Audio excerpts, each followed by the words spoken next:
They found out about me somehow. So they called me. So when they called me, I was ecstatic. I was like, wow, the Hughes brothers, they want to come and talk to me. Yeah, that's heavy business. Yeah. At the time, I was doing real well, living real well. I had a mansion in San Francisco, and they came to my home. And when they met me, they were really blown away because they had met a few people before they had met me, but they never had met anybody that had achieved that type of success in that lifestyle. So they asked me, they said, you know, we really, really need some help with this movie. I got you. Would you help us? Some real help. Yes. So I said, of course, I'd be honored to help you. So they hired me as a technical advisor for the film, a consultant. And I went about, gathering all the guys together for the film. They actually gave me full control over American Pimp.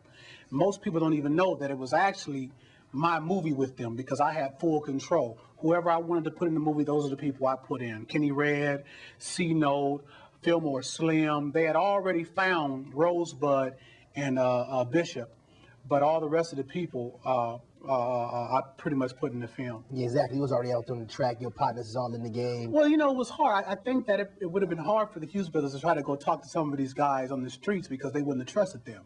That's right. So being that I had a reputation in the streets and they knew who I was, it was easier and was smart of them to get somebody like me who was affiliated but not that much involved in the lifestyle anymore, that was trying to do something else. So it was a smart move on their behalf. And did that. Yeah, and I appreciate the Hughes brothers because even when I went to the Feds, they sent $1,000 to my attorney for my fund and to help me fight my cases. And they were stand-up guys. They were stand-up guys. That was a big movie and influenced a lot of the rap culture, a lot of entertainment culture. These guys didn't even know about the real players Yes. and pimping before it was exposed in American Pimp. Well, when the Hughes brothers came, I told them, I said, it's only fair for me to give a true depiction from the bottom to the top. I said, I can give that to you. I would be unfair if I wouldn't give you the true story because there are some of those stereotypes that exist that the media, exploits. Like have fun with yeah, it. they exploit. There are some of those stereotypes, but then there were people like myself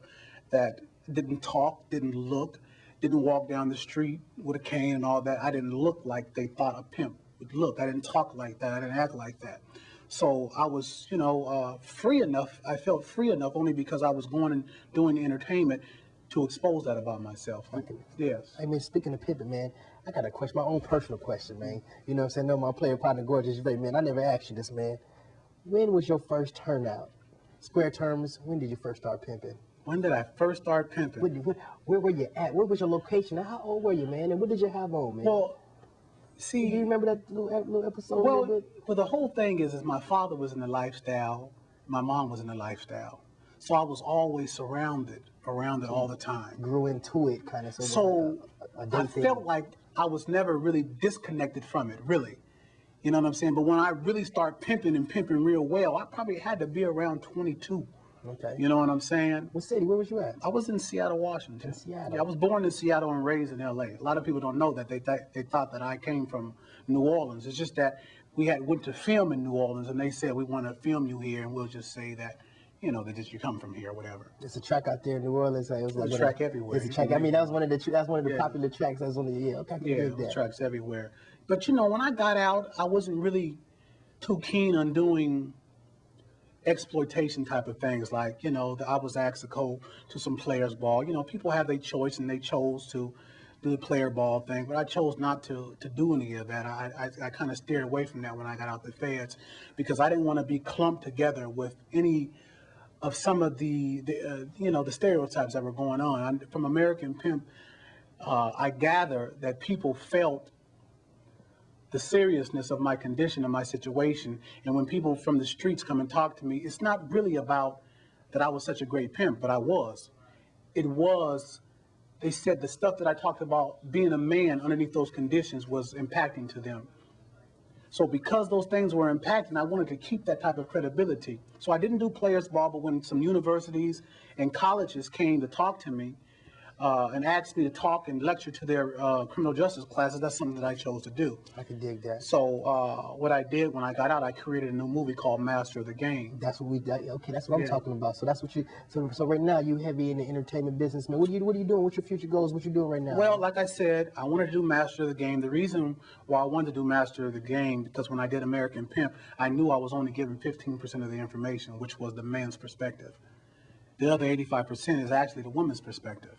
You know, and I didn't want to have a lot of men come up talking for women. I wanted to get actual women that participated in that lifestyle and let them come tell their own story. So that's what Master of the Game is. Master of the Game. Yes.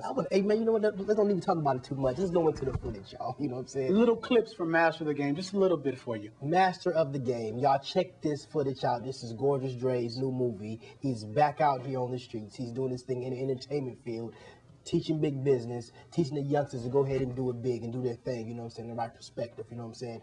Gorgeous Dre, Master of the Game, check it out. Mental capacity of a hoe far exceeds the mental capacity of a square. There's like 200, 300 hoes. Dressed from fucking lingerie to suits. Like I'm suited and booted because I'm with Gorgeous Dre. But this bitch is on there with nothing, jumping on cars. I can use the game to my advantage. Right. So I don't regret becoming a We're still people too. We're still women first and foremost. We just happen to do a different job. I am not leaving this game until I get what I deserve out of this game. Soon to come, you guys are going to find out that Gorgeous Dre is phenomenal. I'm a man.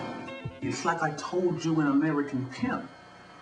The average man could never, ever, and he never does want to deal or even think about the fact that his woman is with another man. You know what I'm saying? This is devastating to him.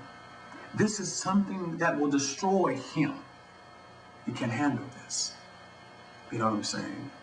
And I understand that because when I was growing up, younger, and I had girlfriends, there was an insecurity that I had.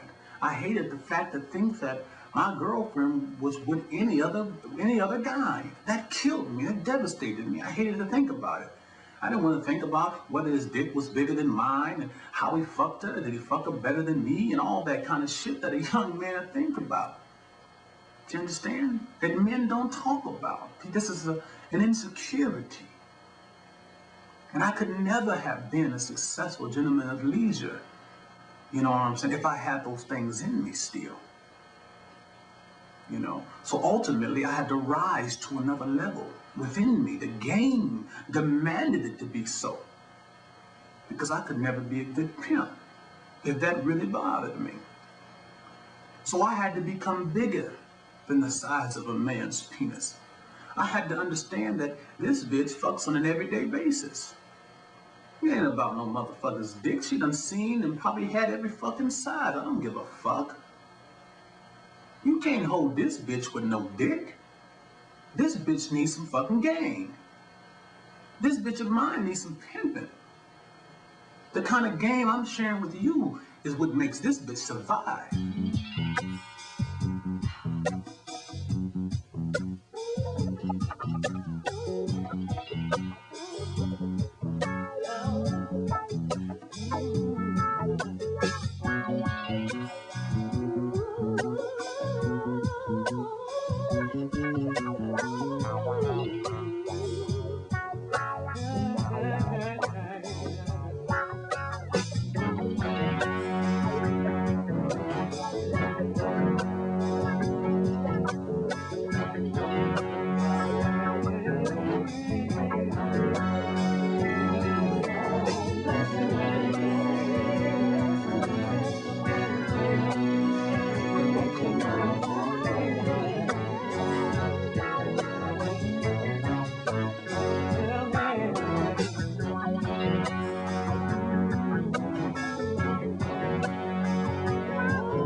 The most money that I've ever made in one night was 22 grand.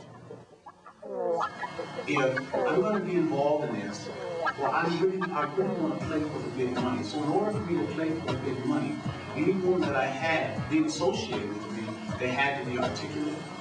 They had to have some classes and some sophistication so that if they would go out, they can get in front of movie stars, they can get in front of people that have big